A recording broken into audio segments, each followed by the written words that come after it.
20 अक्टूबर 1962 की तारीख, जब लद्दाख और मैकमोहन रेखा पर एक साथ चीनी आक्रमण के साथ भारत चीन युद्ध शुरू हुआ।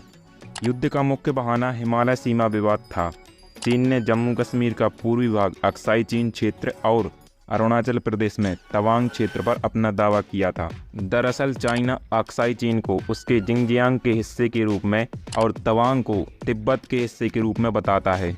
अक्साई चीन बर्फीले मैदानों का एक रेगिस्तान है जो समुद्र तल से लगभग 5000 मीटर ऊपर है, जबकि अरुणाचल प्रदेश एक पहाड़ी क्षेत्र है जहां पर 7000 मीटर से भी ऊंची कई चोटियां स्थित हैं।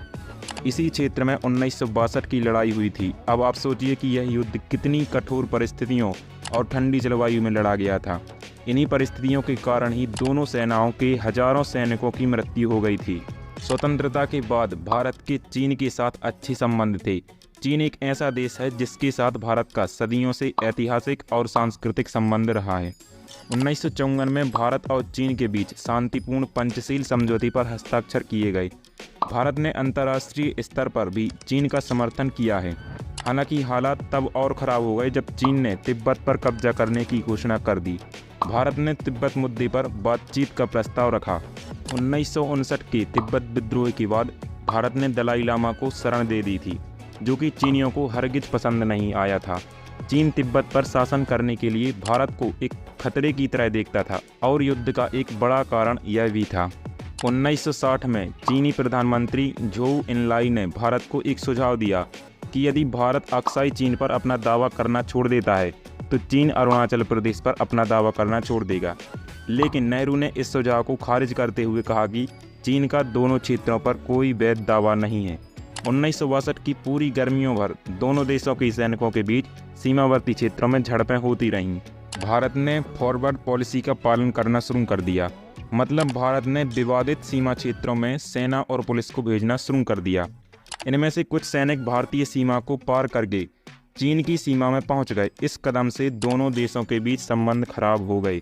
इसके बाद भारतीय सेना को यह विश्वास नहीं था कि चीन हमला करेगा। सेना किसी भी बड़े युद्ध के लिए तैयार नहीं थी, लेकिन फिर भी चीनी सैनिकों पर भारतीय सैनिकों की संख्या भारी पड़ी थी। पश्चिमी और पूर्वी दोनों मोर्चों पर 1 महीने तक चली लड़ाई में लगभग 1400 भारतीय सैनिक मारे गए और लगभग 1700 से अधिक घायल हो गए थे। भारत ने महाशक्तियों जैसे अमेरिका और यूएसएसआर से मदद मांगी थी, लेकिन उसे कोई मदद नहीं मिली थी। युद्ध में चीन और भारत दोनों ने अपनी नौसेना या वायुसेना का उपयोग नहीं किया था। चीन ने 21 नवंबर को, जहां तक वह अपने क्षेत्र के होने का दावा करता था, वहां पहुंचने के बाद युद्ध विराम की घोषणा कर दी। युद्ध के बाद भारत ने तिब्बती शरणार्थियों और क्रांतिकारियों के लिए अपना समर्थन बढ़ा दिया। युद्ध में हार के कारण उस समय के रक्षा मंत्री वीके कृष्ण मेनन को भी इस्तीफा देना पड़ा, जिन्हें सेना की तैयारियों में कमी के लिए दोषी ठहराया गया था। भारत ने इस युद्ध में हार के बाद अपने सशस्त्र बलों का आधुनिकीकरण किया और बाद के संघर्षों में अधिक तैयार हो गया। इस युद्ध ने राजनीतिक नेताओं को राष्ट्रीय सुरक्षा के मामलों में सतर्क रहने की सीख भी दी। तो कैसी लगी आज की वीडियो कमेंट बॉक्स में ज़रूर बताइएगा और ऐसे ही इन्फॉर्मेटिव वीडियोज़ के लिए चैनल को सब्सक्राइब जरूर कर लें। मिलते हैं अगली वीडियो में, तब तक के लिए जय हिंद।